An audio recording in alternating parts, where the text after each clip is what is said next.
Okay, we're a little bit late, sorry about that, but we had some things to discuss. This is, here we are. Get myself together. The meeting, May 13th, 2014, Placerville City Council. I'm going to ask everyone to please stand, call for the Pledge of Allegiance. I pledge allegiance to the flag of the United States of America and to the republic for which it stands, one nation, under God, indivisible, with liberty and justice for all. May I have the roll call, please? Vice Mayor Borelli. Here. Mayor Hagan is noted as absent. Councilmember Patton. Here. Councilmember Thomas. Here. Councilmember Wilkins. Here. Thank you. Under announcements and presentations to the public, we have a report from Councilmember Thomas on her trip, the 2014 Cap to Cap delegation to Washington, D.C. Thank you, Acting Mayor Borelli. First of all, I'd like to thank the City of Placerville and the El Dorado County Transportation Commission for sending me to Washington on Cap to Cap. This was my first year to go, and to tell you the truth, I was skeptical as to how beneficial the trip would be. I knew it would be fabulous, but I didn't know how much we would learn or get done. I was blown away by it. The knowledge gained, the connections made both locally and in Washington was just incredibly valuable. And we are in a state of crisis on a couple of issues that I was very happy to gain a deeper understanding of. So I'd like to briefly go over that. I do have a written report that was attached to the council meeting agenda, and I will not read it. But I wanted everyone to have the benefit. No need to send us if you don't get the benefit of what we've learned. I took part in two teams. One was transportation and one was community development. And so I'd like to start with transportation. There's two crises that we are facing right now as a nation. And number one is the Highway Trust Fund. Right now, road projects are funded through the gas tax. And as we all know, cars are getting more efficient, electric vehicles are coming on the scene, and so revenue from gasoline is in a decline. And it has been for quite a while. And currently, I believe there is, currently, the gas tax brings in $34 billion a year, which seems astronomical, but Congress is authorized to spend $50 billion a year. So that's a deficit that is coming out of the general fund every year. Now, when Congress authorized transfers from the general fund, it has to be taken from another arena. And people don't take too kindly to billions of dollars going in to backfill this. The other challenge is that the Highway Trust Fund will be out of money either between July or September of this year, out of money. And so what that means is projects that are in the works right now. How it works is a project is authorized and you pay for the project locally and you submit your invoices. And right now we are the nation is being reimbursed daily for the work done. In about a month, that's going to be, reimbursements will be every couple of days. It'll trigger down to once a week. And then it will be whenever the gas tax comes in enough to pay those projects. So that has tremendous ramifications for local jurisdictions. It's really scary. The other challenge with this is that our current transportation bill, MAP 21, will be ending in September. So Congress has to reauthorize a transportation bill. With this challenge with the Highway Trust Fund, they have to figure a way to fund this. The president right now is of a strong opinion that we fund this through reducing corporate tax loopholes, and especially taxing money offshore, overseas. The House is not in favor of that.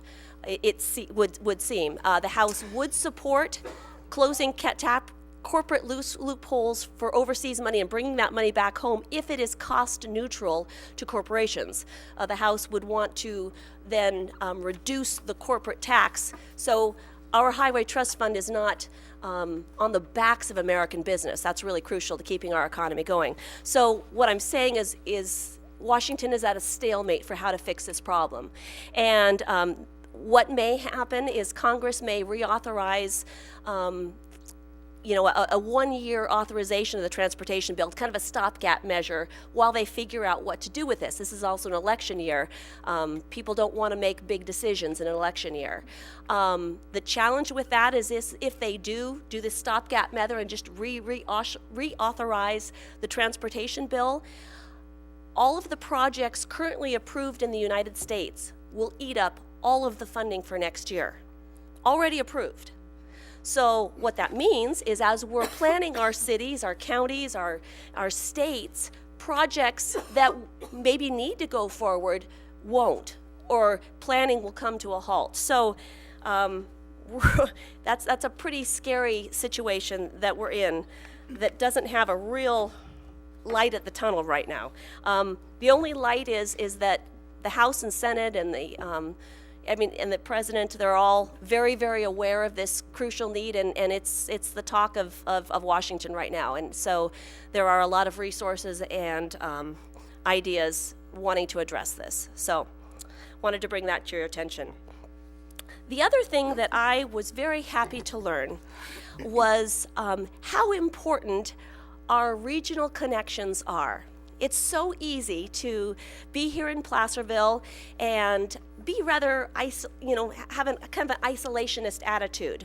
The way the government is going is that collaboration is going to be increasingly important, and that certainly goes for our region. I also found great benefit to being involved with our regional neighbors in Sacramento, through the Chamber of Commerce, through SAGHOG, and all of the meetings that we went to on Capitol Hill. Because what I brought to the table was our regional voice. And in every meeting that I had, whether it was with the Sacramento Chamber of Commerce or whether it was on Capitol Hill, I brought our perspective from a local, rural level. And if we're not there, they're not hearing it. And so that is just absolutely crucial.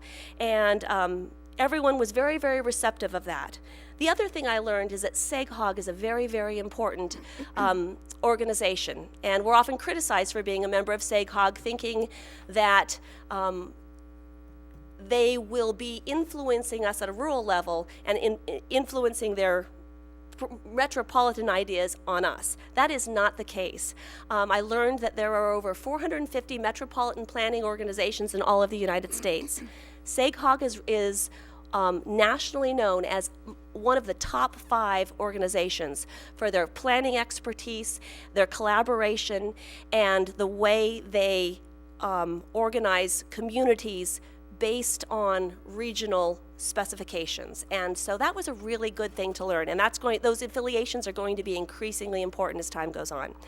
And the last thing I took part in was the community development team from Cap to Cap, and our focus this year was homelessness. When the Sacramento Chamber of Commerce did a business walk earlier this year, they were shocked to learn that the #1 issue among Sacramento businesses was homelessness. And so they are really stepping up their focus to come up with ways to address this challenge that will positively affect the business community as well as the people being served. And so that our message to Washington was, we're not asking for more money to throw at the problem. More money thrown at a problem does not accomplish anything. What we're asking for is a flexibility in spending, for a flexibility for us to decide as communities and region what works for us, rather than a one-size-fits-all solution. And I had a one-on-one meeting with the Interagency Council on Homelessness, which is tasked with implementing the federal homeless policy.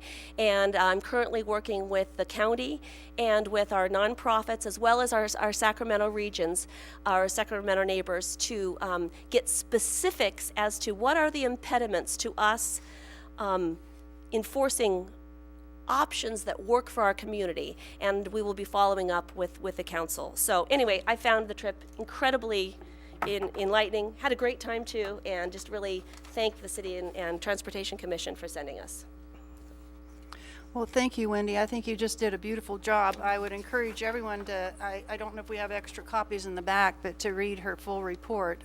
It was, and I think you were the ideal person to send, especially on this homeless issue. You certainly have been since the get-go and give our part from a rural standpoint, and also that you had Supervisor that's right, Veerkamp with you, and he's representing the county. So, and I know that we're working together. We're trying to coordinate with the county. So having both of you, I think, was an asset too. We were in every meeting together, which was incredibly helpful to That's coordinate great. that Yeah. with that. Yeah, we spent all weekend with he and his wife, and it was wonderful. Yeah. Good. Does anybody have any questions for Wendy? I just wanted to say thank you for the report because I found it incredibly worthwhile reading and interesting, and how you worded the problems that we have with the funding of the transportation issues, because you made me be able to understand it. Which is difficult because the trust fund and the interagency whatever, Exactly. all those acronyms and whatever, and who does what. But I really appreciated your report, your thoroughness, and the fact that you went and you were excited to go. Thank you very much. Appreciate it. I'm going to be representing transportation at a CalCog meeting in Sacramento next, and I'm taking this. Nice. I think it's a great report. It is. Okay. Next we have a closed session report. Mr. Driscoll. Thank you, Vice Mayor. Tonight, the council did not take reportable action in closed session. Okay. Next would be the adoption of the agenda. Move for adoption? Second. All in favor? Aye. Okay, under ceremonial matters, I have a proclamation of the City Council declaring May as Mental Health Month in the city of Placerville. And understand we have a representative. I'm going to read the proclamation, but I was told that you understand Carl isn't here, so we're going to read it, and she'll give you the proclamation when he's here to sign it. So, okay? It's entitled, "A Proclamation of the City Council of the City of Placerville recognizing May is Mental Health Month." Whereas millions of Americans, including children, may experience a mental disorder at some point during their lives and lose hope that they can have a desirable, meaningful future. And whereas Americans recognize that comprehensive and accessible mental health care services in their communities can effectively treat many disorders. And whereas the City of Placerville has made a commitment to community-based systems of mental health care for all residents, and whereas the guiding principles of community mental health care have always been comprehensiveness, cost efficiency, effective management, high quality, recovery-oriented, consumer-responsive services, and those principles are now being adopted by private and public health care providers. And whereas federal, state, and local governments continue to struggle with ways to ensure all Americans who need physical and behavioral health care services can receive the help they need, and whereas without hope, there's no recovery, hope gives us the desire and the energy to be active, to accomplish, and to make a contribution to others.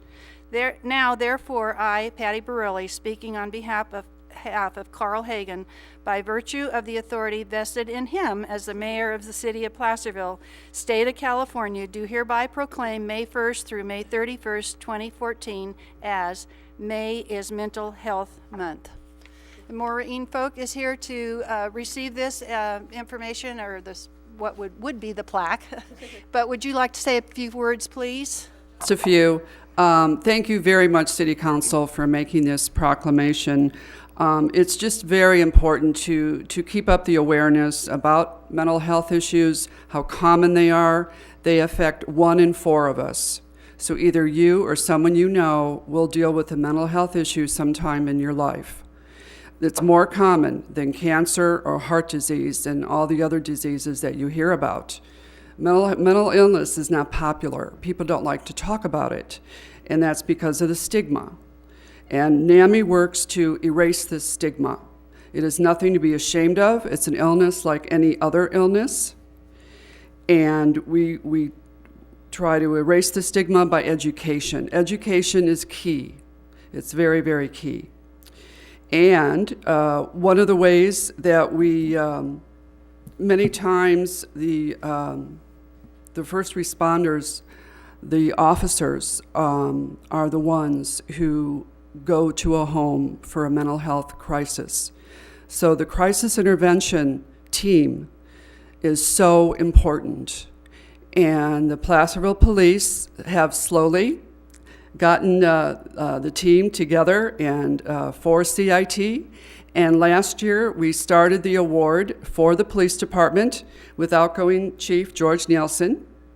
And this year, I met with our police chief, Scott, and we have come up with an officer to award. And so would Sergeant Carl Balaruki come forward? I don't think I pronounced your name right, I'm sorry.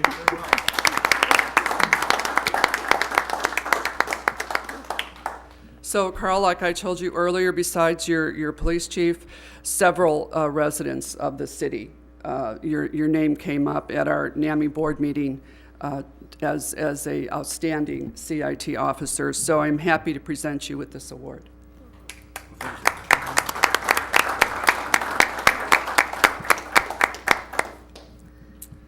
Thank you very much. Thank you, Maureen. And Carl, would you like to say a few words? Congratulations. And just before you say anything, I want to say that I had the pleasure of riding with Carl on National Night Out, and I could see his, the way he interacted with where we went to the different and visited. I can see why he got this award. So would you like to say a few words? Yeah, thank you, Patty. Thank you, City Council, Chief Heller, Lieutenant Nida, who's documenting tonight's festivities. Maureen, thank you for your kind words.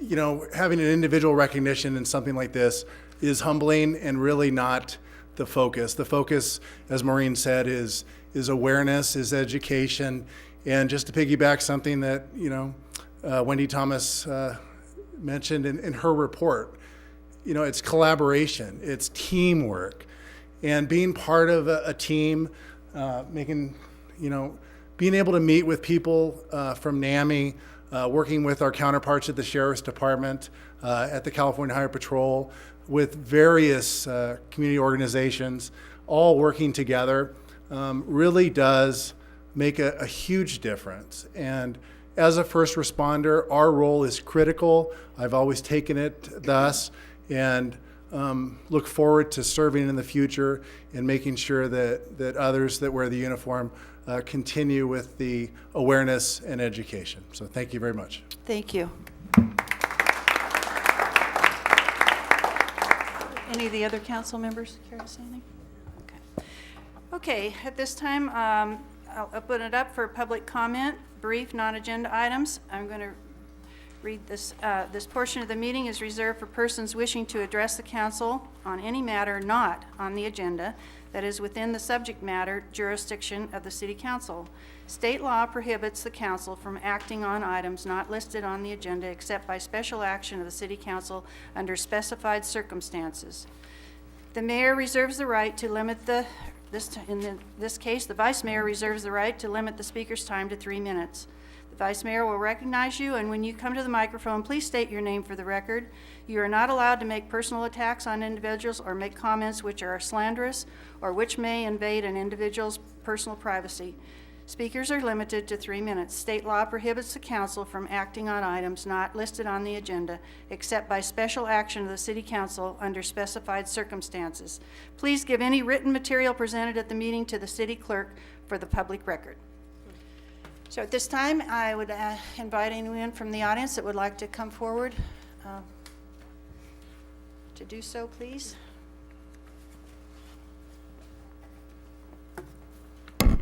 Sue Rodman, Placerville resident. Just a real quick question. Wendy, did you put your report on the web? Can we read it? It's attached to the agenda, yes. Ah, Sure okay. is. I didn't see it, so thanks. You bet.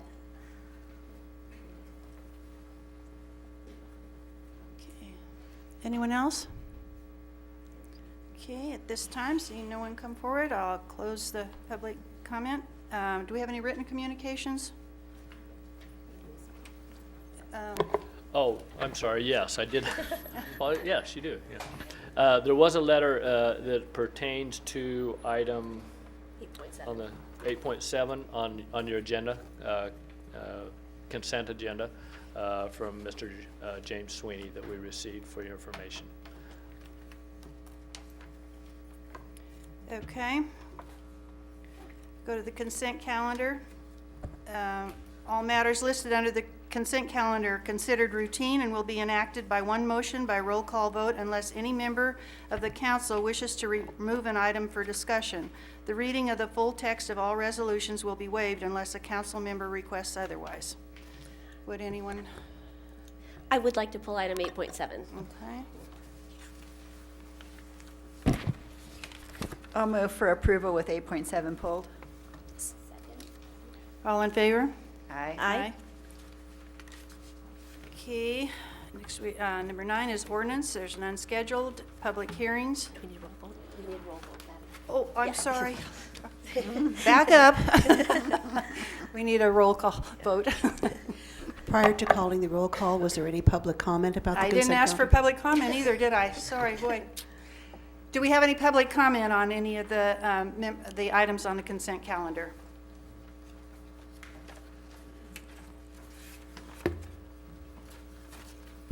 Sue Rodman, really happy to see progress on the El Dorado Trail in 8.5. Yay, team. Thank you, Sue. Okay, now I'll bring it back to council. Roll call, please. Vice Mayor Borelli? Aye. Councilmember Patton? Aye. Councilmember Thomas? Aye. Councilmember Wilkins? Aye. Okay.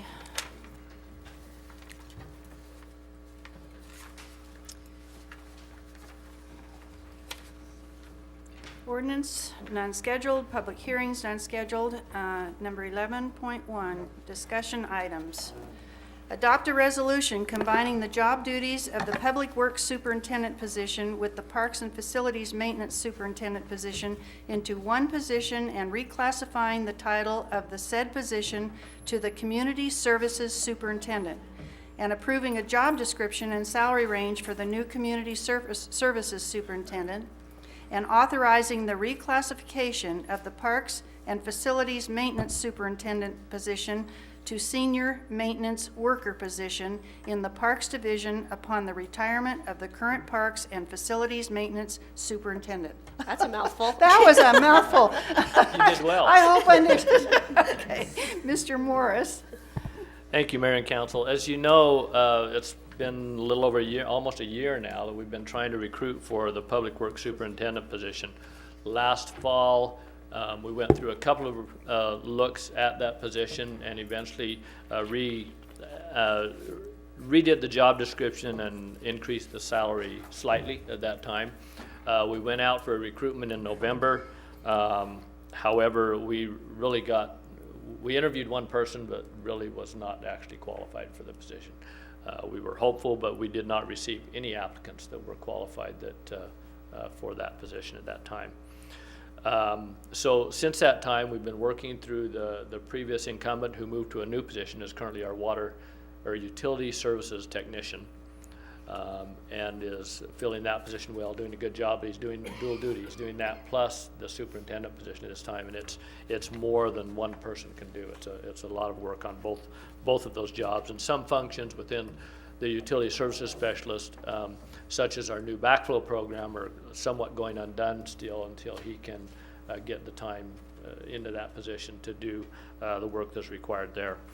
So what we did is, reviewing what's going on, we were informed that our parks and facilities superintendent is going to be retiring approximately a year from now, March, April, May, in that time frame. We don't have an exact date.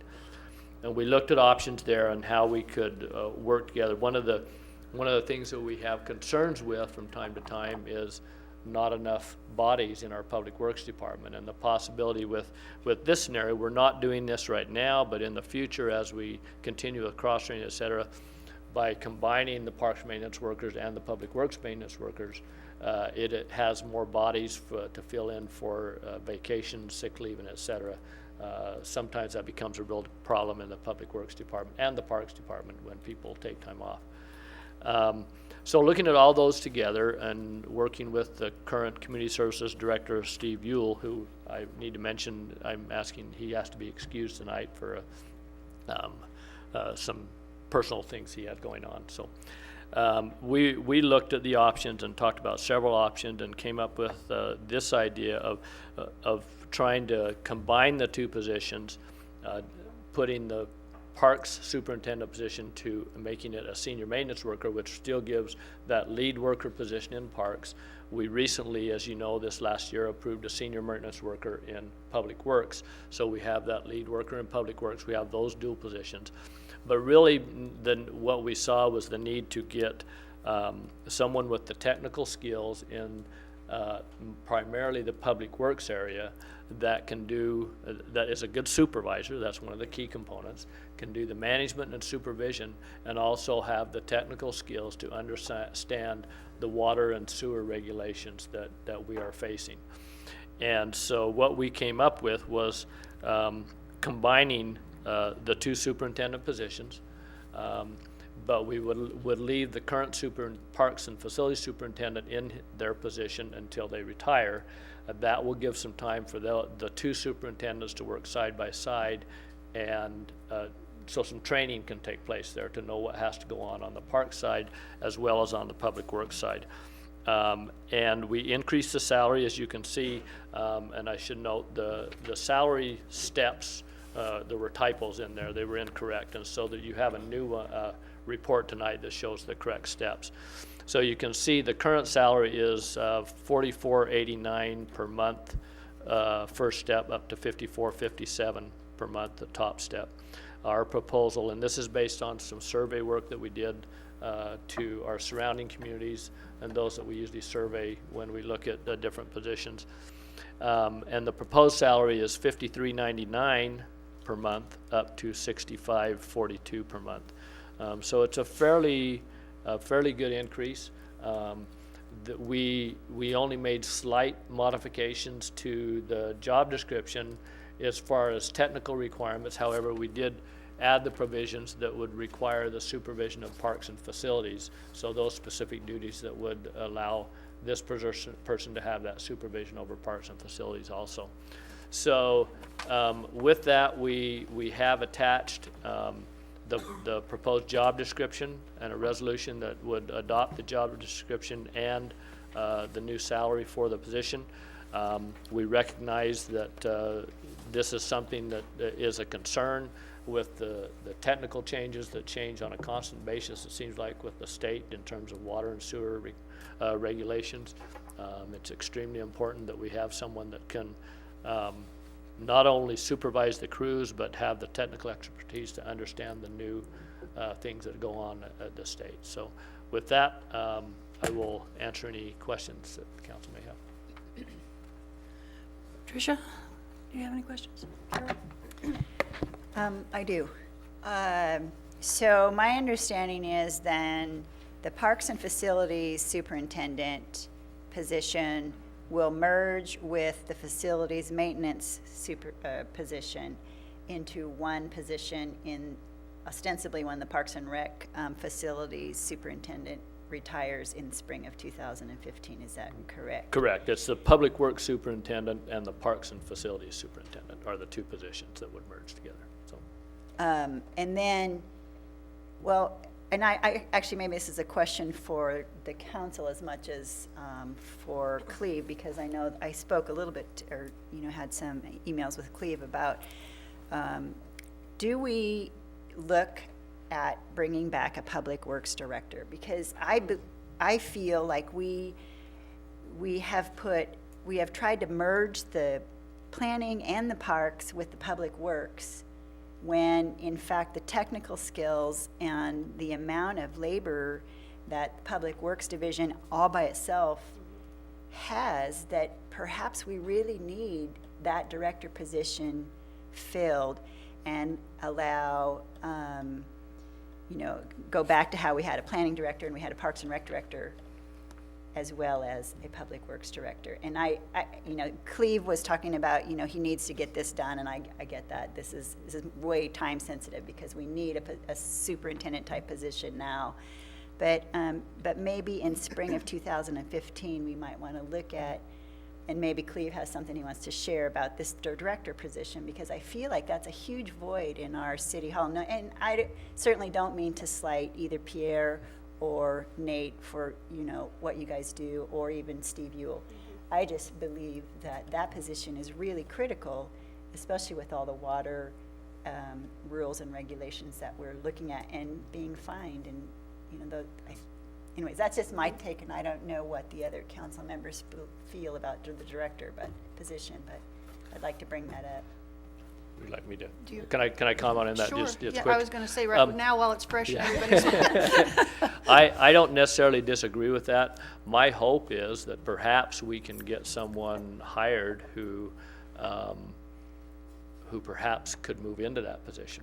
That's why moving this salary up there, if we got the right person after a year, maybe could do that. I will say that I'm not completely convinced, and, you know, I'll look at Nate, 'cause he may disagree with me, whether or not I want to take engineering back over to Public Works. I think there's important function in engineering. It's kind of a mixed bag, because there's important function in planning for engineering, and there's important function in Public Works for engineering. So, Nate, we just need to split you right down the middle, I guess, and put you in both. But- Along those lines, yeah. could you just very briefly tell us what everybody does? I mean, Sure. where we are? Sure. So Nate Stong, our city engineer, operates under Pierre, who is our development services director, and but he still assists with some public works functions in terms of water and sewer line replacements, et cetera. He does a lot of that work, and if they have a technical question, they still go to him to help with answers relating to that.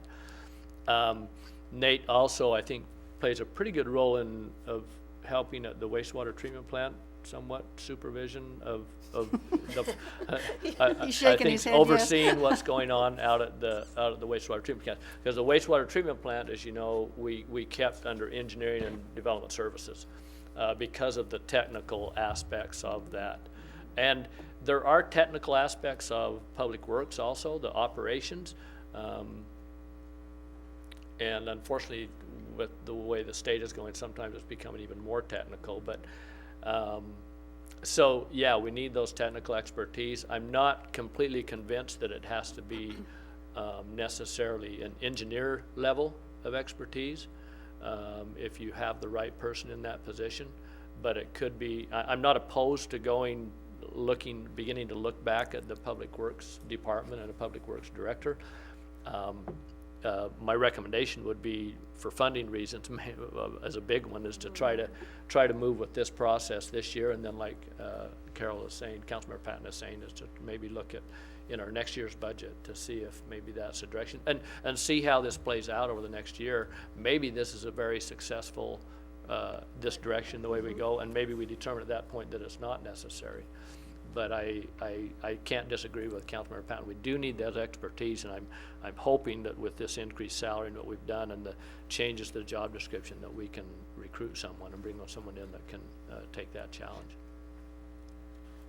Wendy, did you have?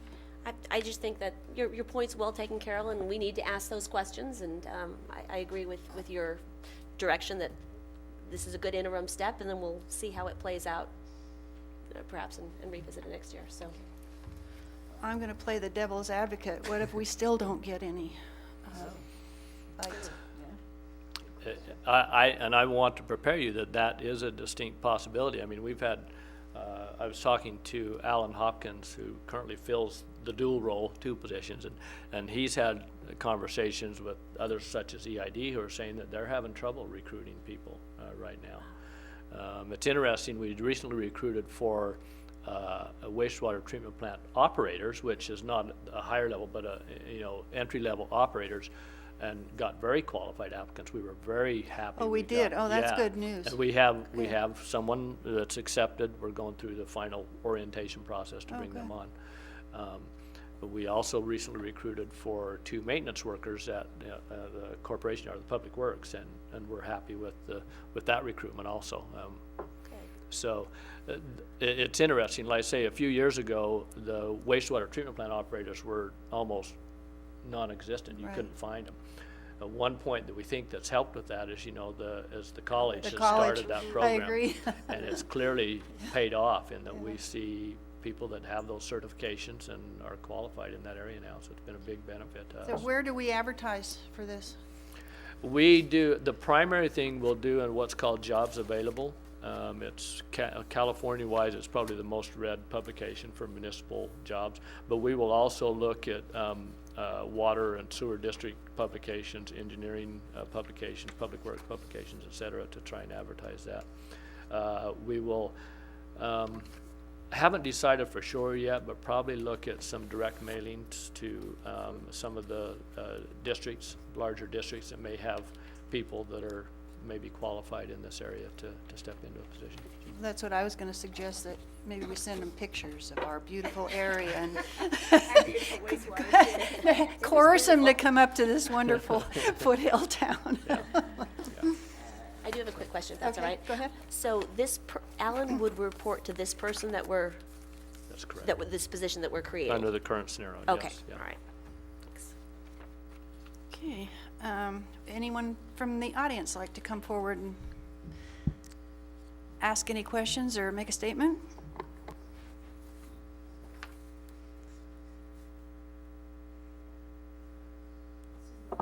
Placerville resident. Having worked in planning and projects similar to what the city of Placerville does, I read this job description, and I'm really not surprised that 3 advertisements have resulted in no candidates. The duties and responsibilities are so broad that if a person can be found who has all these skills and is crazy enough to tackle this, I think they would be spread so thin that it would be impossible to accomplish this successfully. My suggestion would be to increase the collaboration with team leaders and workers rather than more people at the top of supervisors.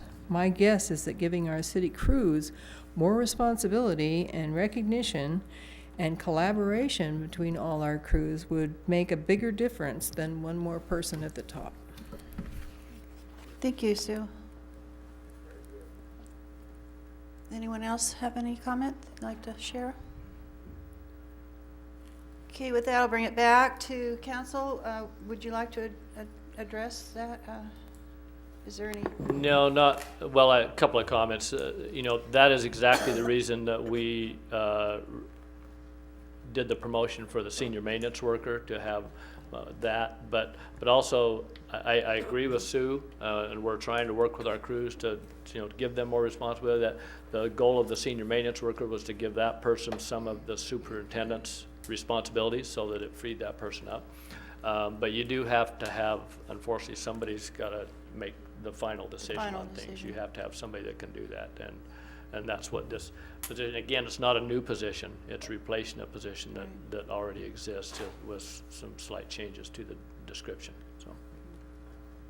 And this position will once again help fill in the void that we've had for this very technical requirements of our sewer management and all of those requirements.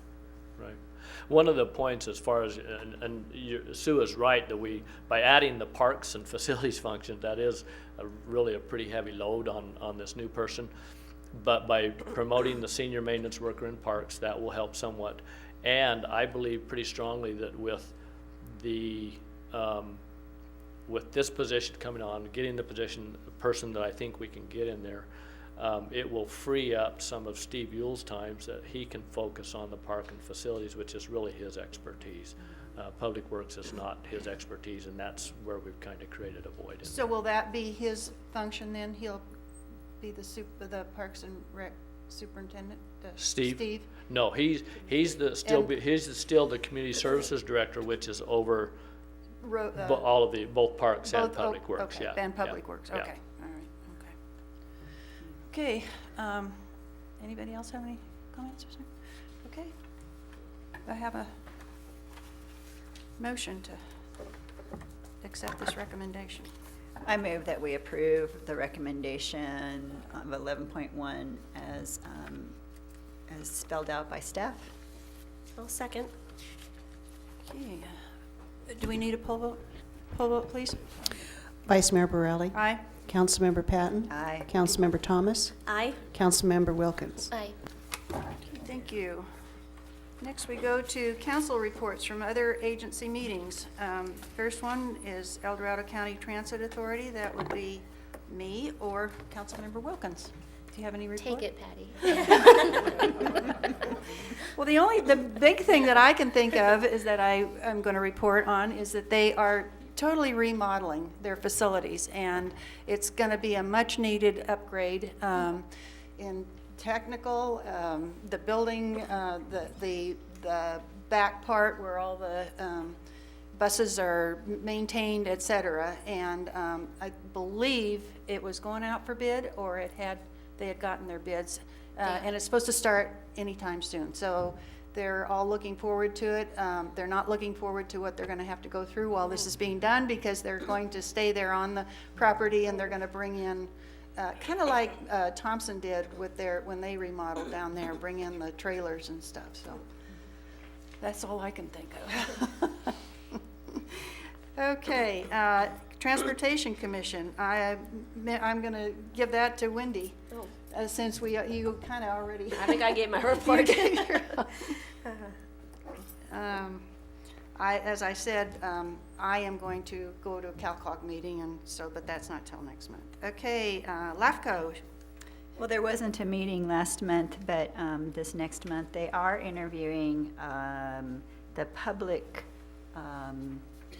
appointed position. So the person who represents the public at large at LAFCO, there'll be interviews at the next meeting for that. So that's all. SACOG, Mayor Hagan isn't here. Did he tell you anything? I thought it was really interesting what Wendy had to say in her report about how important SACOG is to all this, and I was glad to hear that, because as she indicated, there are a lot of folks that don't think we should waste the money belonging there, and that they're trying to tell us what to do. But it was interesting to hear that they're certainly singled out number 5 out of 450. So It's important. That's impressive. Okay, and SEDCOR would be me, and I did arrange for our CEO, Randy Wagner, to come up and talk to the meeting, talk to the folks at the meeting for the Paint What Matters, and I'm going to ask for a report on that. We didn't decide when I was going to ask for that report. We can do it now. You want to do it now? Or, okay, I'm going to ask Mr. Morris then or Wendy. I'm going to ask Wendy to go ahead and talk that. Okay. All right. First of all, thank you very much for having Randy come up. That was a huge help. We had a big community meeting where we announced the scope of the project, and our Benjamin Moore representative was here. And we are in the middle of that. Our Allison, our project coordinator, is here in town.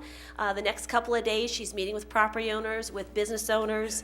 They're choosing paint palettes, what's going on. And so that's moving full steam ahead, which is exciting. Matt Boyer, our community volunteer, is also moving full steam ahead on the supplemental project, and that's where Randy from SEDCOR is coming in, because what we're doing is we're getting discounts from sign companies for new signs, for awning companies. There's 2 awning companies that have offered deep discounts to new awnings. Western Sign is willing to do that as well. And we're looking at Jeffco, who's the paint contractor, who's contracted to do the first stories, and the Benjamin Moore scope is working with us on discounts for the second stories or for other parts of buildings that aren't going to be painted. So everyone is just really coming together to make this a huge community effort, which is very, very exciting. And Randy from SEDCOR came and talked to us about what a tremendous resource SEDCOR is to all property owners and business owners that want to improve their buildings but may not have the cash reserves to do so. And there are loans, low-cost loans, currently available through SEDCOR. They have the money they're ready to loan. It's a simplified process, anywhere from $1,000 to $150,000. I had no idea. I mean, Patty's been singing the praises of SEDCOR, and after hearing Randy speak, it's like, oh my gosh, Patty knows. Yeah, I mean, she's been telling us, and we haven't been listening.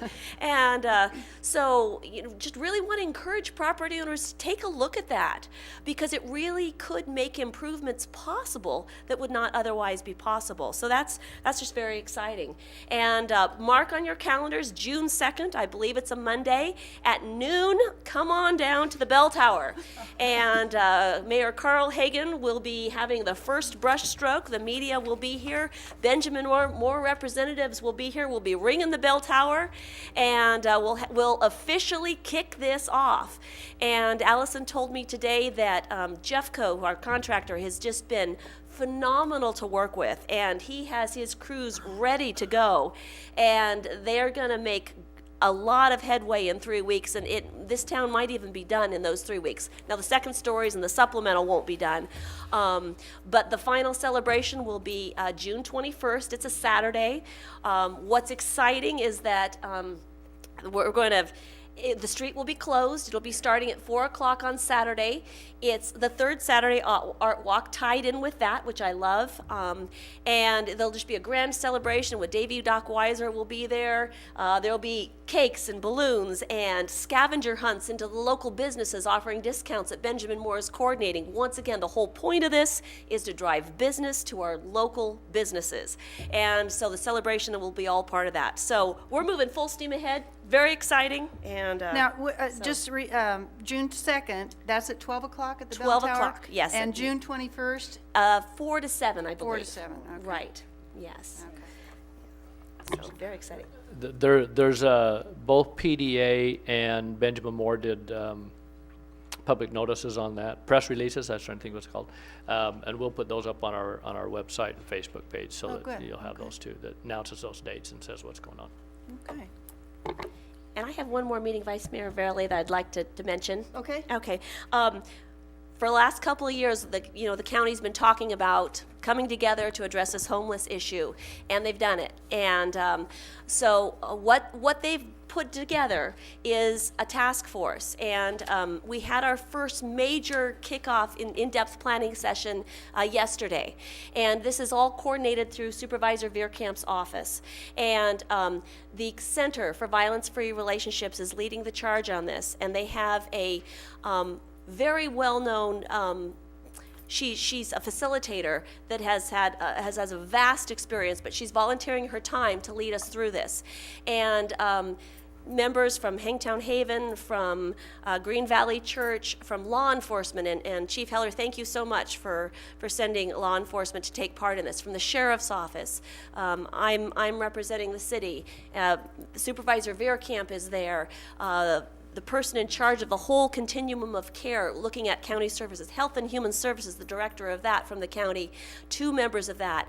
And we had a 4-hour kickoff session yesterday. We'll be meeting through this very facilitated process to come together to really not only bring together community will, but also the resources at the county level, who is the recipient for all federal funds. So all of the efforts that have gone on the last couple of years, I mean, it's working, and it's just very exciting, and there's the conversations and the collaboration that we had yesterday would not have been possible without all of the trials and errors and conversations that we've had over the last couple of years. So I have, this is not going to be a year-long process. It's a very facilitated, fast-tracked process to come up with real solutions that are funded at a county level that work for our larger community. And so just real excited about that. I have a question. Carol? Was Mercy Way Mission coming to these meetings? They are not a part of that. And I will be coordinating with Dr. Mary Maga. And I've heard yesterday there's been some transition in that organization. I don't know what it is. But Okay. I just think it's so, important. I agree. Because there's such a presence on Broadway, that they be included in this conversation. Yeah, I will be looking into that. It's a good point. Yeah. Okay. Tricia, do you have anything? Okay, next is requests for future agenda items. Any requests from anyone on the council for agenda items? I think Cleve's rolling his eyes, he doesn't want any more, but, you know. Bring it on, huh? Okay, next will be items pulled from the consent calendar. It'll be item 8.7, Wendy. Yes, I did pull this. Before I got the letter from Jack Sweeney, it was also a question that I had in reading this agenda item. Just, we always consider our local supporters whenever we're going out with contracts. I know we're big believers in keeping the money local, and so I had a question on how we arrived at the firms that we contracted with, and how we always make that consideration toward local contractors if they're qualified. Thank you, Councilmember Thomas. The local consideration in the form of responsiveness was a factor in how we rated the statements of qualifications which we received. If I may, I omitted, and I apologize, who submitted SOQs in the staff report. That was a gross oversight, so I apologize for that. So at this time, I could read the list of firms and their locations on the geotechnical side, which we need. And if I may step back, these are fairly routine. We've had materials testing as needed agreements over the past with Youngdahl and then Paragon and back to Youngdahl. Not as many projects as we're contemplating going out for over the next year and a half. So that's why we wanted to secure staking as well on the surveying side, as well as materials testing, and then also 2 firms for each discipline to ensure that we have somebody available when we need them. So reading the geotech firms who submitted SOQs, statements of qualifications, we had Paragon Geotechnical out of Placerville, Youngdahl Consulting Group out of El Dorado Hills, Carlton Engineering in Folsom, Holdridge and Cole in Nevada City, and Geosphere in San Ramon. And the team that looked at the statements of qualifications and ranked them considered the size of the firm, their fees, their understanding of our needs, the project scopes. And we selected Paragon in the city of Placerville and Youngdahl in El Dorado Hills. So 2 El Dorado County firms. And bear in mind too that the number of projects that we have are federally and state funded. We're required on the federal side to adhere to Caltrans local assistance consultant selection procedures. There's a manual of what we have to do, and local preference is specifically disallowed. But nonetheless, responsiveness and familiarity with their quality of work is a factor, and both Paragon and Youngdahl are top-notch firms. So those were the 2 that were selected on the materials testing side. For surveying, which is, and I apologize again, in the report I list a number of types of activities that the surveyor might do, from boundary surveying to topographic. What we're really looking for is control of line and grade on a construction project, so staking the job. And part of that is the contractor has, they give us 2 days notice that they want to get out there and start work. We need to provide stakes within 2 days, so it's very important that the surveyor be Johnny on the spot and responsive and be there the next day putting stakes in the ground. So that was a factor in our ranking. So the list was Andrig Geomatics, they're out of Auburn, Carlton Engineering, Folsom, F3, that's Frank 3, they were out of Benicia, Sweeney Land Surveying in Placerville, Unico in Folsom, REY in Folsom, and CTA, it used to be Cooper Thorne Associates out of Rancho Cordova. And through our ranking process, we selected Unico out of Folsom and REY out of Folsom. So in our backyard, 20-minute travel time to the construction site. And we had others on the list. The Sweeney out of Placerville we had considered, but due to the staffing size, we weren't sure that they could be responsive, within the time frame that we need them. So they didn't rank as high as the others. So with that, I could see if there's any further questions. Thank you, Nate. Wendy, does that? It's very helpful to understand the process and the regulations that are required in the selection, and who submitted the bid. So I appreciate that background on that. And I was happy to hear that you are cognizant of the fact, trying to keep it local, when make all efforts to try to do that. So Carol or Tricia? I appreciated hearing about it. I only wish that it had been listed in the staff report.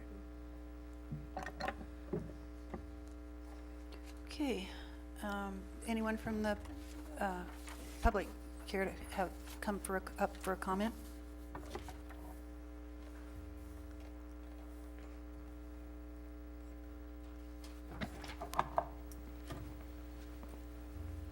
You guys are going to be sick of me today, huh? I looked at the amount of money going to each one of these and gave Nate a call and asked him, okay, that's a total of $200,000. And he reminded me of how many projects we're looking at getting done. And then I thought about it and I said, you know, what we ought to do is give our engineering group a pat on the back for moving to get this so that we can actually move forward with these projects and get something accomplished. Right. Yeah. Thank you, Sue. Anyone else? Seeing no one, to bring it back to the council for a vote. I move for approval on item 8.7. Second. Poll vote, please. Vice Mayor Borelli? Aye. Councilmember Patton? Aye. Councilmember Thomas? Aye. Councilmember Wilkins? Aye. Okay, city manager and staff reports. None tonight? Okay, upcoming items. Tentatively scheduled for the next meeting on May 27th include Measure J report, discussion on proposed sales tax initiative, and pension resolutions. That it for tonight? Okay. I apologize, but do we have a budget workshop meeting in, I have it in my phone. On the 22nd, right, Dave? The 22nd of May? Of May, yes. Yeah, I was just Oh, gonna, we were gonna bring that up tonight, that, we too. were gonna bring that up, and I was gonna Thank you ask for you about reminding that. me. I don't know, is there an alternate date? Is it just that day, Councilmember Thomas, that you Yeah, have I a am conflict? at my stepson's graduation out of town that night. I I- don't know I- why anyone graduates on a Thursday night, but they do, so. I would not recommend we go earlier than that because of our timing to make sure we have everything done, but we could look at, If you we need to can't, proceed, we can't go though, too much after that either. if but- you need to proceed, I mean, we've been through it once, and I can certainly follow with the written material. So please don't hold it up on my account. What's the preference of the Is there council? any reason why it couldn't be at a regular scheduled meeting? It has to be at a special meeting? Just, Only that it takes more time to go through. Okay. You know, we usually spend a couple hours, I believe, It is at pretty least, lengthy. okay. going through that. 3 hours, Dave's saying. We might only- be here till midnight. The Warren report? The Warren report. I mean, are there major changes since the last time we went through it? Well, I think the major things are gonna, there are some, what we call ASLs, are alternative service levels, right, Dave? That we will be looking at are in different departments. Probably the major thing is the restoration of the MTO time, the 5%, and how we make sure we get that funded, and what, you know, where we may have to look at limiting things, at least this year, in other areas because of that, making sure that that goes through. But those are the main things. There are some requests that we'll go through, quite a few requests. Whether or not we'll be recommending funding of those depends on, we haven't struck the trial balance yet to see where we're at. We'll be doing that this week and next week, so. So as far as, and this is just a workshop, it will come back to the council at some point to be For voted on? adoption, And correct. when does that happen? That will happen your first meeting in June. We'll actually Probably. have a public hearing on the Right. first, we're planning on a public hearing, the first meeting in June. Where we'll Okay. go through all the details of the budget, more at a 10,000 foot level. And then the actual adoption would be on the second meeting. in So that'll be January. June 10th.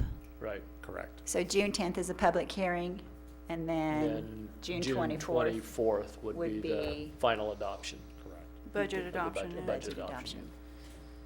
Well, I could do it the following Thursday, the 29th, if that would be amenable to, Something- I have it as 5. I have it as 5 to 8. That seems like there's something on that date. Let me look real quick. We have a tentative parking meeting. I'm sorry? Oh, that's what it Parking was, meeting. but we Oh. could change that. We That's- could, Well, I mean, if That's still if tentative. this is just a workshop, and then Wendy's going to be there at the 10th meeting, the June 10th meeting. Oh, well, there you go then. Anyways, I think we should just keep it at On the the 22nd. timeline On the that it is. 22nd? That it is. And we're happy to sit down the day Yeah. before. I with was going to Wendy or suggest something that to- maybe, We can do that, yeah. and you could get anything that she has to offer, we could, I can go through that thoroughly. Cleve can be your rep. Okay, sounds good. Okay, so I'm going to adjourn the meeting to the special budget workshop on Thursday, May 22nd at 5 o'clock at Town Hall. And then the next regular council meeting will be held on May 27th, 5 p.m. closed session, 6 p.m. regular session. We're adjourned.